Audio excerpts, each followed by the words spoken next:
વડોદરામાં દારૂબંધીના કાયદાના લીરે લીરા ઉડતા દ્રશ્યો ક્યાંક કેદ થયા છે તો દારૂબંધીના જે મોટા મોટા દાવાઓ આવે છે તે પોકળ સાબિત થયા છે।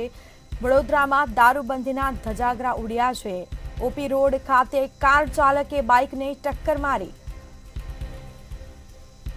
ચાલક નશાની હાલતમાં બાઇકને ટક્કર માર્યાનું અનુમાન લગાવવામાં આવ્યું છે। ઇકો ગાડીમાંથી દેશી દારૂની પોટલી પણ મળી આવી હતી।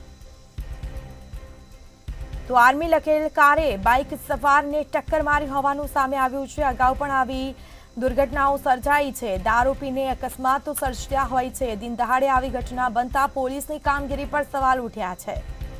એક તરફ દારૂબંધીની મોટી મોટી વાતો અને બીજી તરફ નશાની હાલતમાં અકસ્માતો સર્જવામાં આવે છે।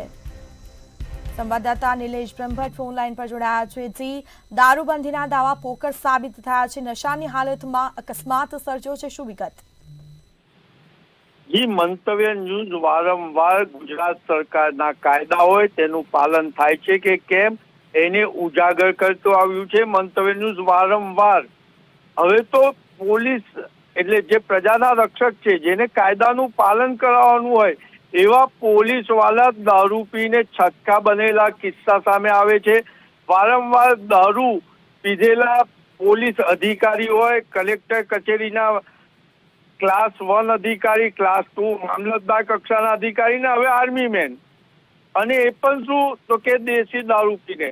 એટલે સંસ્કારી નગરી વડોદરા એ ગુજરાત સરકારના ગૃહ રાજ્યમંત્રી હર્ષ સંઘવીનો પ્રભારી વિસ્તાર કહેવાય, અને ગૃહ રાજ્યમંત્રીના વિસ્તારમાં જ દેશી દારૂ હોય, ઇંગ્લિશ દારૂ હોય કે ડ્રગ્સ ખુલ્લે આમ વેચાય છે। પરંતુ જે કાયદાનું પાલન કરવાની જવાબદારી પોલીસની છે એ કરાવી શકતી નથી। આવો જ કિસ્સો વડોદરા શહેરમાં બન્યો છે। વડોદરામાં આવેલ ઓપી રોડ ખાતે એક કાર ચાલકે નશાની હાલતમાં એક બાઇક સવાર યુવકને ટક્કર મારી હતી। એની ગાડીમાંથી દેશી દારૂની એક પોટલી પબ્લિકે જમા કરી છે।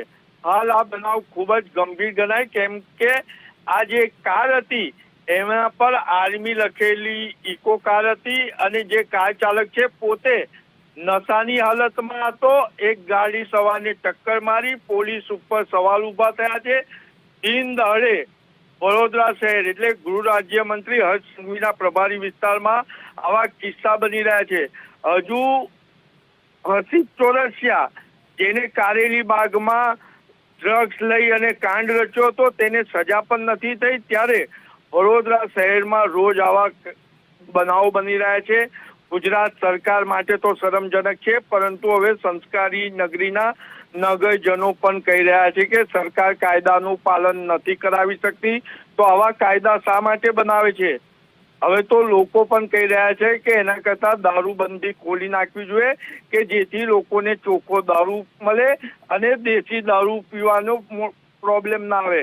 અને જે ખાનગીમાં માહિતી મળી રહી છે, આ આર્મી લખેલી ગાડીમાં જે કાર ચાલક છે તે ક્યાંક ને ક્યાંક ઇકોમાં દેશી દારૂની પોટલીઓનું એક જગ્યાએથી બીજે જગ્યાએ વેચાણ કરતો હોવાની પણ માહિતી છે। હવે એ જોવાનું રહ્યું કે પોલીસ આવી આર્મી લખેલી ગાડી કે જે ઇકો ગેરકાયદેસર ગાડીઓ ફરે છે એના પર શું કાર્યવાહી કરે છે, એ મંતવ્ય ન્યૂઝ અને એના દર્શકોએ જોવું રહ્યું। જી બિલકુલ જી, તમામ જાણકારી આપવા બદલ આપનો આભાર।